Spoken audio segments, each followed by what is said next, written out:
Louisiana Coalition to Fix Our Roads. My name is Eric Ponte, and I am the president of LC4. Good afternoon, and thank you all for coming here today. As you all know, we cannot have first-class economic development and quality of life with third-class roads, and unfortunately, that's what we have here in Louisiana. Our citizens and we deserve safe and better roads. Business and industry deserves safe roads and bridges. We have not increased our funding, as we know, in over 30 years. Think about it, 30 years. As I tell everyone, we're still paying for projects out of our 1980s checkbook because nobody uses checkbooks hardly anymore, but yet DOTD is expected to pay out of their 1980s checkbook. This year alone, as of this morning, 19 bridges have been shut down. 19. Whether it affects your children on a school bus, whether it affects a farmer trying to get to his other field, you get to the store, or you to get home, 19 bridges. So there's thousands of people in Louisiana having to drive 20, 30 miles out of their way to get home because we failed to invest in our roads and our bridges. Going to work's become a nightmare. Going to your soccer games, kids games, anywhere we're going traveling. As soon as we hit the state line, any state line, the roads improve. Just in the past 6 months, Arkansas, Alabama, Mississippi have increased their road funding. Since 2013, 31 states have increased funding for roads and bridges. This upcoming year, $25.6 million is available. 25.6 for all non-federal highways in Louisiana, basically all of our roads. For the whole state, $25.6 million. For the parish fund, 64 parishes, right now, I think it's $56.4 million to be divided amongst all the parishes. If it were not for a surplus, we were unable to make federal match. Our tax dollars, the money that we've invested and sent to the federal government to come back to us, would go to other states. So all we're doing is we're asking for a small increase, 6 cents on gas and 4 cents on diesel. Back in 2017, the House and the Senate unanimously passed what we call the lockbox, the subfund, to guarantee every penny, every dollar that is invested and put into this lockbox goes to roads and bridges. Every dollar invested will go to roads and bridges with all the money created in House Bill 542. The 6 cent gas tax in the long run will create about $405 million a year. 4 cents on diesel, about $120 million. Electric vehicles right now pay nothing to drive on our roads, and those are becoming more and more prevalent. There is a fee for electric vehicles and hybrid vehicles as well to address. They drive on our roads, they sit in our traffic, they cross our bridges as well.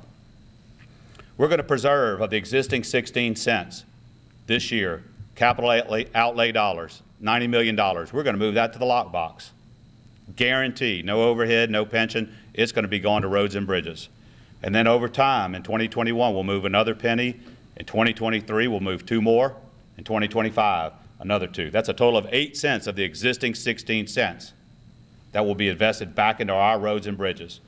DOTD will have $240 million to operate, streamline efficiencies, or go to the Appropriations Committee for funds to cover costs. But it's time our state, with a $26 billion, 14 plus on our existing roads and bridges, and 12 plus on our capacity projects. The coalition is of businesses and industry of citizens of the state. We've run a grassroots effort engaging everyone and giving them an opportunity to speak to their legislators to invest in our roads and bridges. We're last again investing on our roads and bridges over 30 years. It's an incremental plan to move forward, to invest in our roads and bridges and improve our quality of life, and first of all, protect our safety. So at this point, I'd like to introduce Representative Steve Carter, who is the author of the bill.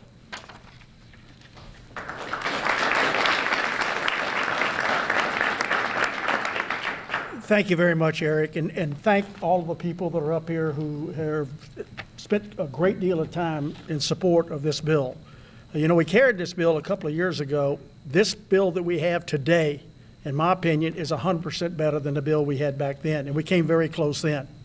Let me just mention a couple of things real quick. I'm going to get off script, Eric, if you don't mind. You know, in transportation, we've been meeting quite a bit. And the last 3 meetings that we've had, everybody, including the secretary, and a number of other people who have come in have talked about the fact that bridges, as Eric has said, there are 19 have been closed, and we don't have enough money to repair the bridges. And I made the comment to them, I said, well, I think we have a pretty good gas tax bill that'll solve the problem for you. Hopefully we'll be able to pass the bill this time, and it takes courage to do it.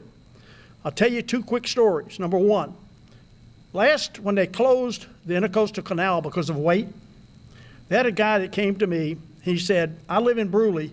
I can see where I have to make my delivery, but the bridge is closed because of my weight limit. I've got to go to the Sunshine Bridge, come around, go down I-10, go over the new bridge in order for me to make my delivery. That's just not fair. That's not right. We need to correct that for the citizens of our state. The amount of money we're paying in gasoline tax right now equates to about maybe $150 to $250, depending upon how much gasoline you use. Well, you know, just the other day, I told this story to some people, I paid $4,300 to LSU to the Tradition Fund. That only gives me the opportunity to purchase tickets. That doesn't include the tickets. So my point is, if you take a look and compare where we are, I go out to dinner with my family quite a bit, and I go to a sushi restaurant. My bill monthly is over $1,000. I got 4 grandchildren who love it. And here we're only paying $150 to $250 in tax. So let me get back to the script here. Our House bill, which is House Bill 442, dedicates 60% of the revenue to maintenance and roads and bridges. That'll cover every bit of the state, 60%. We're not secluding anybody from this bill. So it'll go north, south, east, and west. And also, 40% of it is for new projects. And we've got a cross-section of new projects in this bill. I'll read a couple of them real quick. The new Calcasieu River Bridge with Lake Charles and connectors, a new Mississippi River Bridge in Baton Rouge with connectors, upgrades US 90 to interstate standards from I-10 to I-49 with the interchange at Lafayette to New Orleans, widens I-12 to 6 lanes from Baton Rouge to the Mississippi state line, US 90 to the Port of New Orleans access and gives improvements to that area, widens to 6 lanes and rehabilitates I-20 from the Industrial Drive in Bossier City to Monkhouse Drive in Shreveport, and widens to 6 lanes, associated improvements I-20 at Monroe from LA 546 to LA 594. That's a cross-section of the state. That's what's on the book right now in this bill for us to use the dollars in order for new projects. I'm not sure when this bill is going to be heard. I know we talked to the chairman today. And let me just say this. What y'all did today moved the needle. Because at one time, we were struggling trying to get the bill heard a little for the most part. But you're today coming to this Capitol and doing what you did was monumental. And I want to thank y'all very much for doing that. But what we've got to do, I came as Eric did in 08. I'll never forget this. There's 61 new members in the House. We went into an orientation room, and you couldn't get into that room because of the excitement that we came here to make a change, to make a difference. Well, the system will beat you down. They'll eventually get lobbying or whatever it might be. And so those 61, through attrition and what have you, probably maybe down to 10 or 11, maybe 12 that have the courage to do the right thing. This bill takes courage. It's an election year, but it's the right thing to do for the citizens of our state. It's sad that our roads are in the condition they're in. We have not passed any tax in 30 years. We can't get the federal match to come down unless we do something with this bill. So I just want to tell everybody here, thank you very much for what you did. You stuck your neck out. Now we got to get the legislators to understand, just because this is an election year, who cares? It's time for us to make a difference, because you can only do this twice in a 4-year period. You can either do it in the middle with a fiscal session or now. Now's the time to pass this bill. So I want to thank all of y'all for being here. Eric, thank you for what you've done to lead the coalition. It's a cross-section of people, and it's unbelievable how many people are supporting this bill. So continue to talk to your legislator. Continue to make sure that you express the fact that this is very tough to do right now, but it's the right thing to do, because if we'll make 2 more years, What are the chances of someone on a school bus with 30 kids going across one of these bridges and the bridge collapse and they kill these youngsters? That's not going to happen on my watch because we're going to pass this bill. So thank y'all very much for being here, and thank y'all for your support.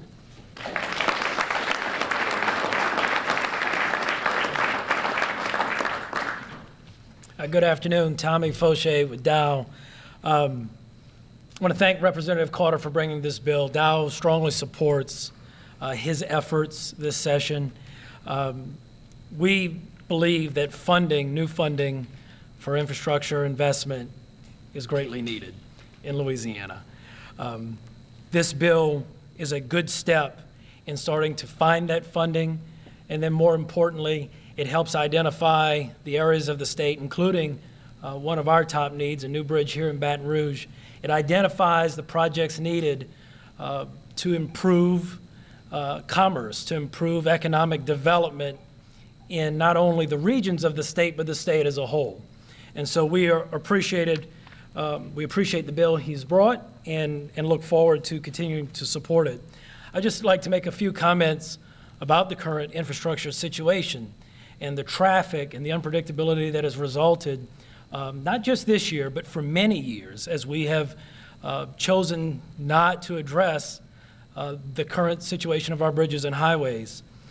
Unfortunately, we used to say traffic was unpredictable. You didn't know how long it would take when you got on the road to get to work or get home in the evening. Unfortunately, now, the one thing that is predictable is that you will stay on the highway sometimes twice, 3 times as long as you did maybe when you came to work for us 15, 20 years ago. I often tell the story of employees of ours who may be 15, 20 years into their Dow career, and they talk about when they were first hired. They may have lived on the other side of the river. They may have been either single or just married, didn't have kids. Took them 30, 40 minutes to get to work. Now they have families. They have things they want to get home to in the afternoon, t-ball practice, dancing, and it's taking them, instead of 30, 40 minutes, an hour, hour and a half, some days 2 hours. Sometimes they just choose another route. That's a problem for employees. We often talk in business about supply chain. That's obviously an issue as well. We've seen the commotion that has been caused when LA1, the bridge over the Intracoastal, either has restrictions or there's concern of damage that sends our products on a very long detour across other routes and bridges that, quite frankly, are not in ideal conditions as well. So this is very much for us a supply chain, but also a workforce issue. And as we all know, we need a regional workforce in Louisiana. Finally, I would just say that one of the key reasons we've decided now to support the increase in the gas tax is that we recognize we are in a big hole in infrastructure funding. And where we believe there are opportunities for reform to bring about more savings and more investment directly into highways and bridges, we also recognize that we have a deep hole to get out of. And without new money, new funding, we can't begin to start to address the challenges that we have now, much less start the process of planning for the growth and investment that's coming to Louisiana. We are fortunate to have manufacturing growth and investment in Louisiana, but we need to start planning for the future as well. We need to take these steps to deal with the current challenges, as well as start planning for the bright future we could have ahead. Thank you.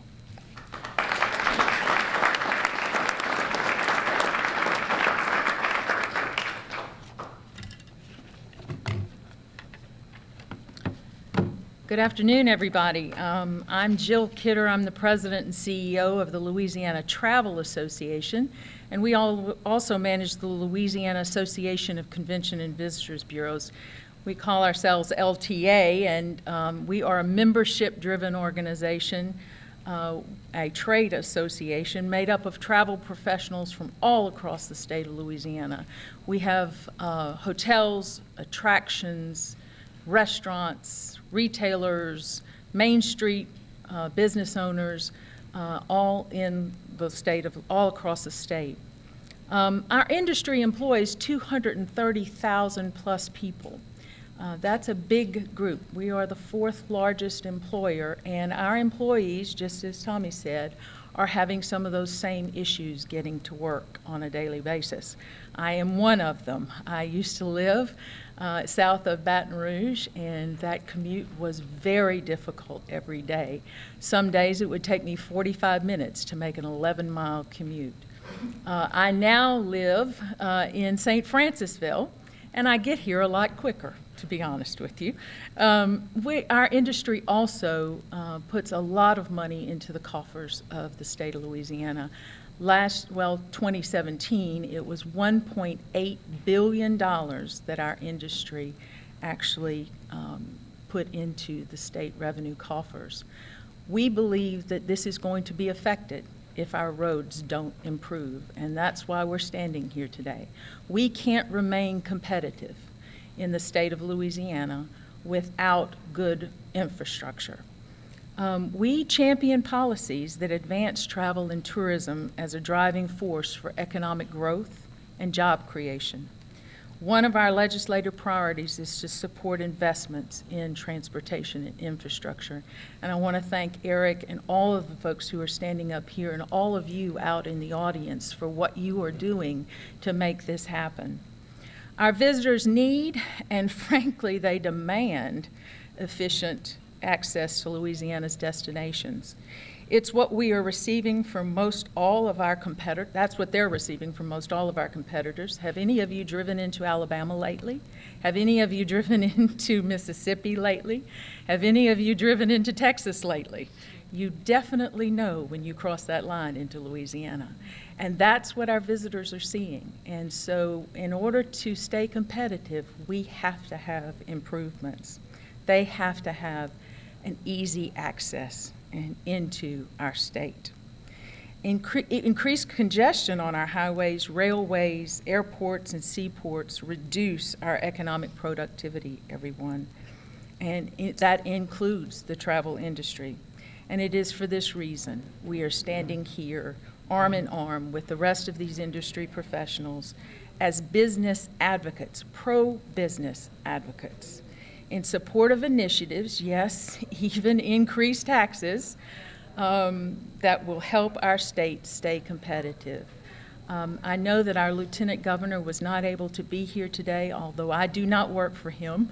I work very closely with him, and I have the honor of working with his staff with the Louisiana Office of Tourism. And he has also put out a statement about infrastructure, and Eric, if it's okay, I'll read that. I have to put my glasses on for this one, everybody, but he sent it just recently. It says, Lieutenant Governor Billy Nungesser issues statement of support on infrastructure improvements across the state. The time to fix infrastructure is now. They have been in need of repair for far too long. The 47 million visitors who travel Louisiana each year depend on our roads, highways, and bridges to move throughout the state to see and visit all we have to offer. This has an impact not only on our visitors, but on our daily travel and economy as a whole. It's imperative that we make needed repairs to allow everyone the means to safely reach their destinations throughout Louisiana. Thank you.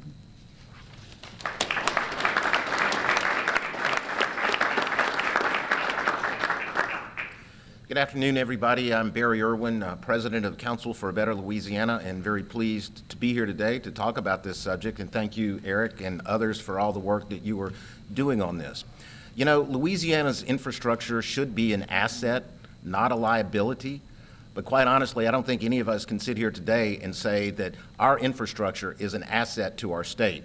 When we are out competing for jobs, for industry, for investment to come into our state, we put a lot of things forward, but we don't put forward our infrastructure. It is not our best foot to put forward when we are trying to attract investment and industry into our state. And why is that? You know all the answers. The American Society of Civil Engineers gives our bridges a grade of D+, our roads a D. U.S. News and World Report ranks us 45th in the country for infrastructure. 44% of our bridges are functionally obsolete, and Louisiana has a lot of bridges, as you probably know. While other states around us have increased their infrastructure, we haven't, infrastructure investment, we haven't really done that over the last 30 years. Today, our ability to draw down federal dollars is extremely limited, and as Eric said, we really don't have a recurring source of revenue right now to draw down the dollars that we would otherwise be entitled to. Other states don't have that issue. We have safety issues, we have almost $30 billion in investment needs, and the list of reasons to invest in infrastructure can go on and on and on, because you know all of those already. Sadly, though, the list of excuses has gone on and on and on for too many years, and quite frankly, that's been one of the issues, I think, in our state, is that we know we have needs in a variety of areas, but we also find ways to make excuses for everything. And what do? We end up with the status quo. And quite honestly, when it comes to our infrastructure, there is no excuse for maintaining the status quo and no argument that suggests that the status quo, what we have right now, is acceptable for any of the things that we are trying to do in our state in terms of investment, economic development, job growth, and actually population citizen growth. I'll close real quickly by saying that we are very excited at Cable to be working on an election project that we'll be announcing a little bit more this year between us, Cable, Mike Olivier, Committee of 100, and PAR, which hopefully will have a list of some big issues, some challenging things to put on the election plate, on the election agenda, and hopefully to get conversation and debate going around those things. One of those is infrastructure. It's really a big part of it. And nothing would make us happier is if we could take that one off of our election agenda, because we make good progress during this legislative session on investing and doing things to improve our infrastructure. So we at Cable and our groups collectively really support investment in our infrastructure, and we thank Steve for bringing this bill and the other efforts you've had in the past, and we look forward to working with you during the session and beyond, well, hopefully not beyond, but during the session to move forward on this issue. Thanks very much.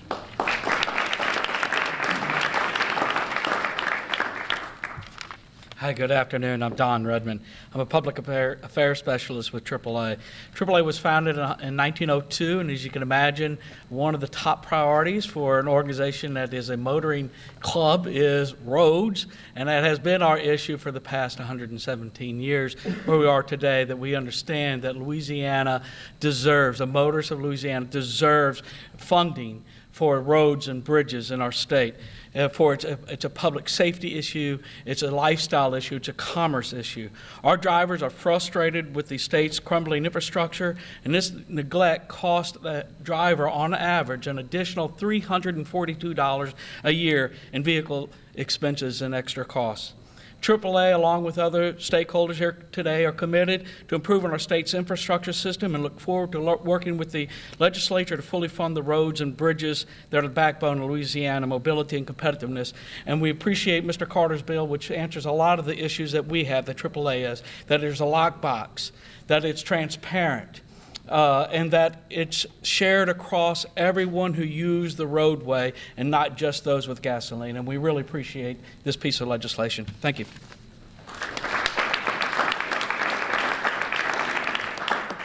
Hello, everyone. My name is Chance McNeely. I'm the Executive Director of the Louisiana Motor Transport Association, which I represent the 6,000 trucking companies in Louisiana. Our industry is very proud to be part of this broad business coalition. For decades, our industry is one that opposed the fuel tax and one that opposed other measures to fund transportation. And the reason for that was because of a lack of reform to be associated with a bill. And so we're here today happy to support this bill because it does what all the previous efforts failed to do, and that is make it to where we're not putting good money on top of bad. And I commend Representative Carter for putting a good bill together in that regard. Our trucks lead the nation in fuel burn sitting in traffic, and that's bad not just for our businesses, for trucking businesses, but for the entire Louisiana economy. This bill has broad industry support because it's the most impactful solution that the legislature has ever been presented with, and the trucking industry has changed its longstanding position because this is the right approach. If we can evolve on this issue, so can the legislature, and we encourage them to do that.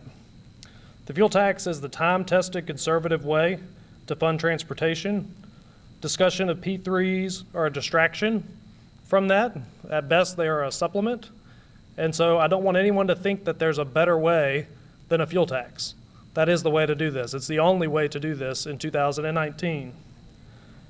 As I said before, if the trucking industry can evolve to support this good bill, so can the legislature. We encourage them to do that. Thank you.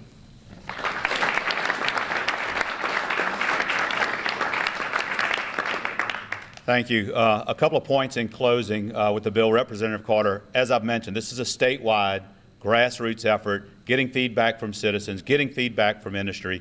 And in the current form of the bill, the 0.45 temporary sales tax is part of that legislation. Representative Carter will be offering an amendment to remove that portion from the bill.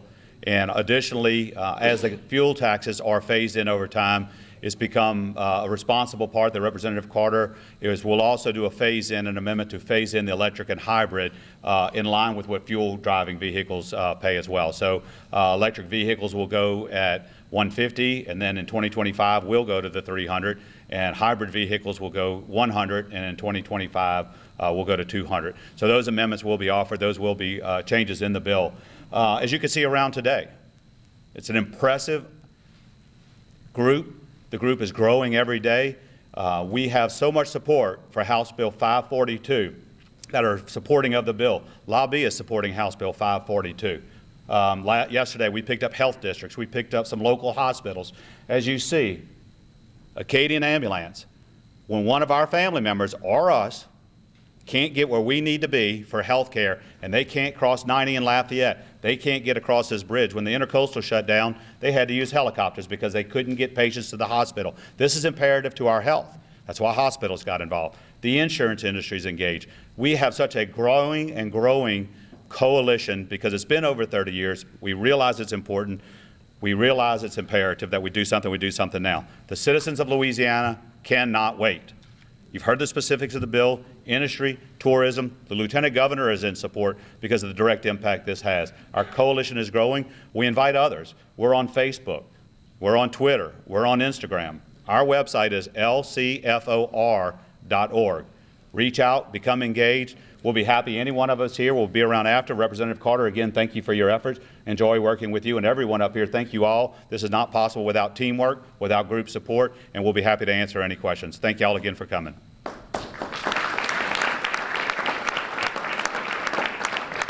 You're referring to AFP, the Americans for Potholes. Those are outsiders. They don't live here. They may pay a couple of people to live here, but these are outsiders from another state that it's in their best interest to hold Louisiana back. Louisianans do not like outsiders. They're tired of outsiders, and that's all they are. We drive on these roads. We have to get our family members to the hospital, kids to school, soccer games, Dow, wherever. And those are outsiders trying to influence us. If they hold our economy back, our roads and bridges are our lifeblood, our oxygen for our economy, and it does them the best interest to hold us back, and we're tired of it, and the legislature's tired of it. In Louisiana, it's been over 30 years since we have invested in our roads and bridges in this state.